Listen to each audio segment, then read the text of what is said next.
Hi guys, in today's video I'm going to show you how you can reset TikTok privacy settings.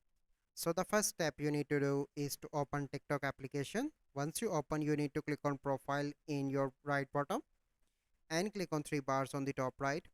Then you need to click on settings and privacy. Once you are here, you need to click on privacy, and here you can see different options. The first option is private account. If you want to make your account private, you need to click here, and activity status show that you are online on what's on TikTok or not. So I'm showing this to my followers.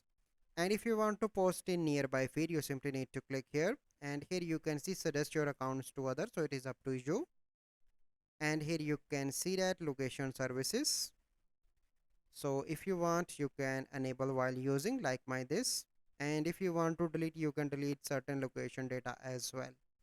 And in the bottom you can see comment mentions, and you can reset these settings according to your choice. So I select according to my liking, so it is up to you how you can change these settings. So I hope you find this video helpful. If you find this video helpful, must like this video, subscribe to our YouTube channel for future videos. We'll see you in the next video. Thank you, have a good day.